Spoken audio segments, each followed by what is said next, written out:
Hi, I'm Geir Jordahl. I'm Kate Jordahl, and we're very excited to be here at the New Zone Gallery with our exhibition, Eternity Passing. And the Endless Sphere of Time. And the Endless Sphere of Time. And we live in Bellingham, Washington, and we're excited to be here in Eugene to share this work that we have made. And we want to thank Susie Morill and the Photography at Oregon Gallery for inviting us for this exhibition. So we are True North Editions. True North Editions is, Geir and I work with artists and work with our own work to create book projects and stories with photographs. And so for this particular exhibition, we're sharing two True North Editions projects. One is The Endless Sphere of Time, and the other one is Eternity Passing, a garden dialogue. And True North Editions, we've been around about 25 years. We published books before that, but we didn't establish our business model, if we can call it that, until later. And oddly enough, it was our publication with the title Searching for True North that made us establish True North Editions as a larger entity that publishes books not just for ourselves, but for students, professionals, and group shows, and projects basically that we're interested in.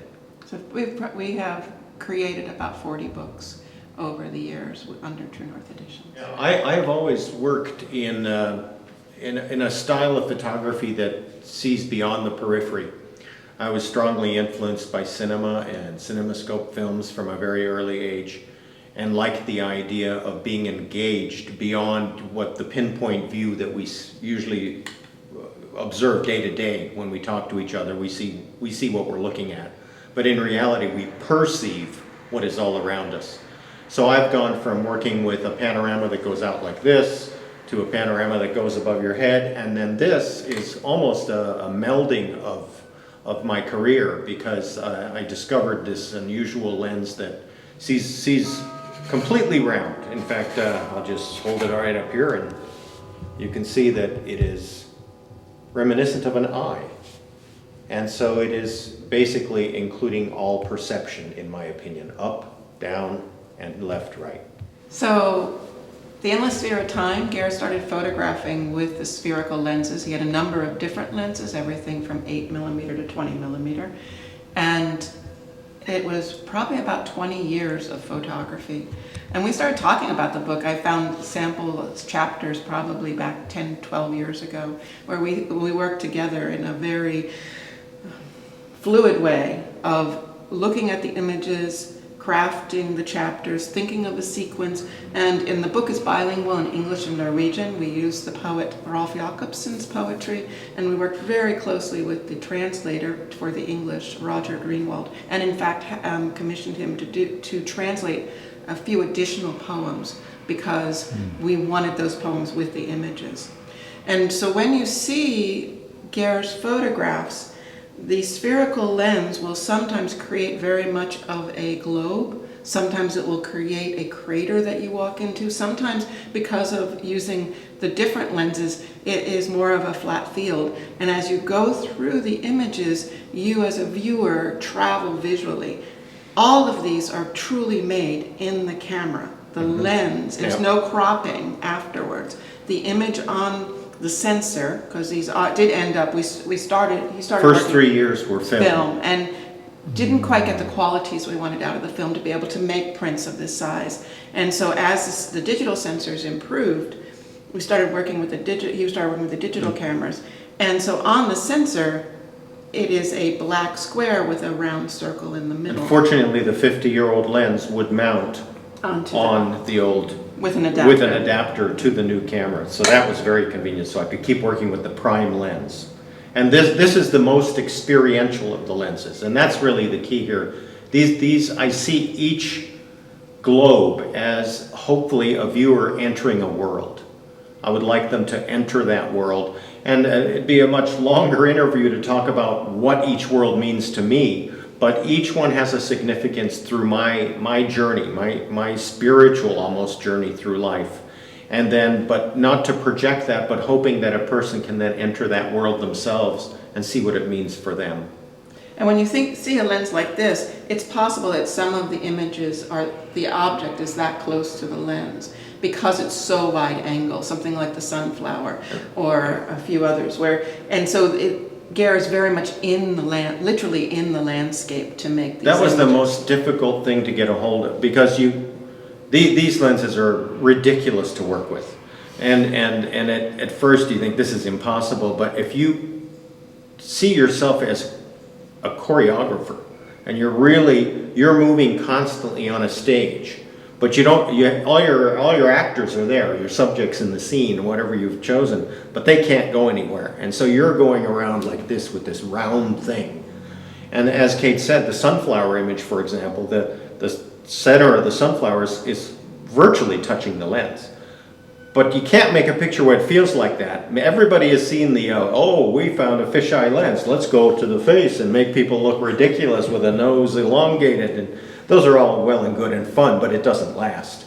How do you take a tool, the way Kate does with these lumens, how do you take a tool, a process, and say something with it and push it to a boundary and have meaning for yourself, which is the only way then to create a meaning that someone else can perceive and experience.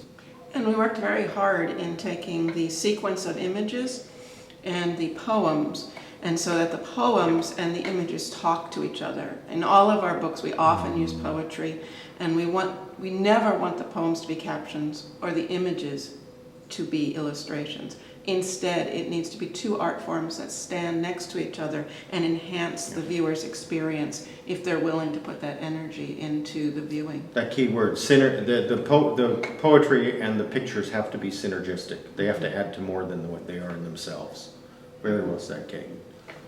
Okay, so the other project in the gallery is the eternity passing and the lumens. Lumens are a very popular process. If you look on one of my favorite sites, alternativephotography.org, there's many alternative processes, and lumens are one of them. It is like a photogram that some of you may have made in school if you first learned to print, but in this case I'm using traditional black and white photo paper, black and white, that is laid into a contact printing frame with plant materials over it. The plant materials are designed on a glass, and then the paper is put down. And for this project, I'm actually using 4 pieces of 8 by 10 paper, because I love how it becomes a window, and the grid really acts to continue your eye and talk about the plant life. The plants have many chemicals in them which interact with the black and white photo paper. So all the colors you see are in the photo paper. It's black and white photo paper, but it's a chemical reaction. So the process would be to lay out the plants in the contact printing frame, put on the black and white photo paper, close up the contact printing frame, put it in the sun for sometimes half the day, 3 to 5 hours, and watch. Depending on the sun, the different photo papers I use, the different plant materials, it can take a very different time. and you don't know what's happening underneath. I've watched you sometimes lift it a little bit, but it doesn't work very well. Yeah, it doesn't work to lift it. I look at the background, and when the background feels, or if I see a lot of moisture in some of them, that might affect when I pull it. Once I pull it, I take off the plant material, sometimes literally pulling them off of the photo paper. Yeah, peeling it. And then I scan it in a flatbed scanner. Then I fix it with traditional photo fixer, and then I scan it again. Because the colors that are inherent in that lumen will be different before and after. And sometimes the colors are richer and I like them better, which I would say was true of, say, the dried blossoms. Or I may like the fixed version better, which would be true of the 4 corners over there.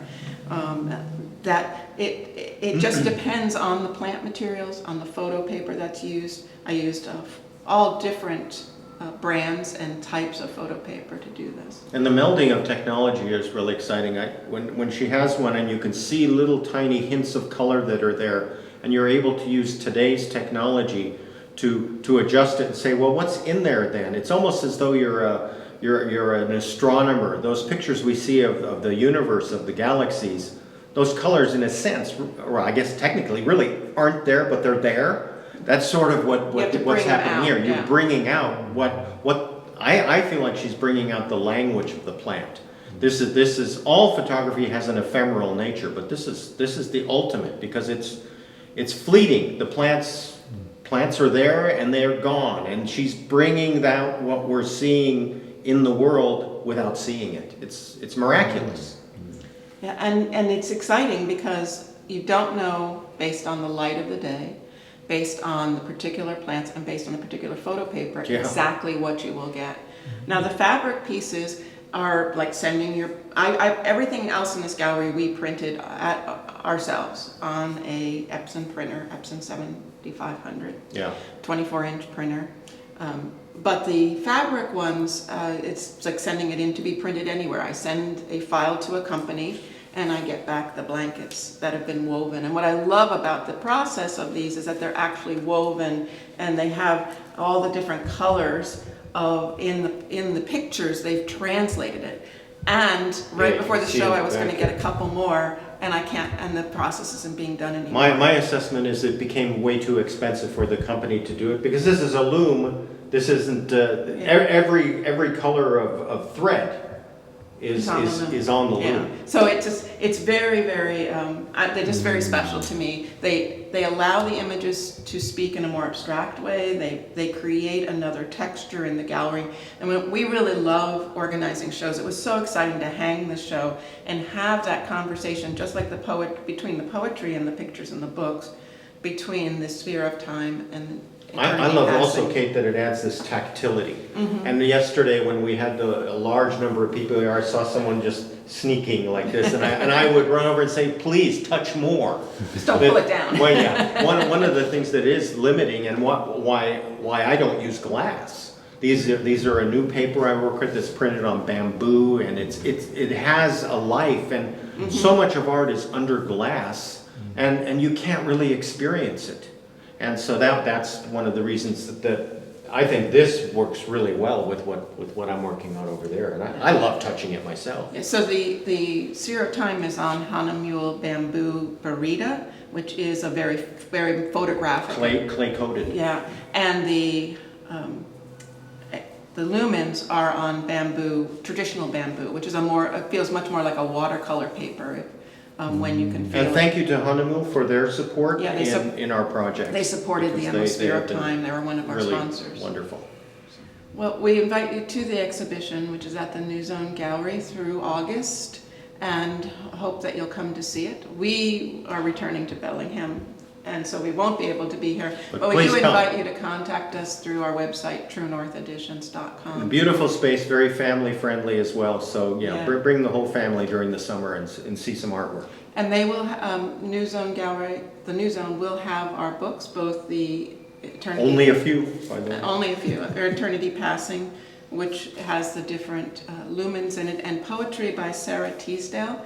That is an earliest 20th century poet who won was the first Pulitzer Prize in poetry, and she has a very sympathetic to the feeling of the lumens. And the Endless Sphere of Time, which I'll quickly show you. There's the blankness of the universe to the birth of the universe to our world, and then hopefully you can then engage and experience aspects of the world for yourself. So please come on down and buying the books will support New Zone, which is such a fabulous, important place. Yes, our community galleries and art spaces and groups make life worth living. And that's why we drove all the way down from Bellingham, and you live here, you can come on down here. Thanks for having us. Thank you.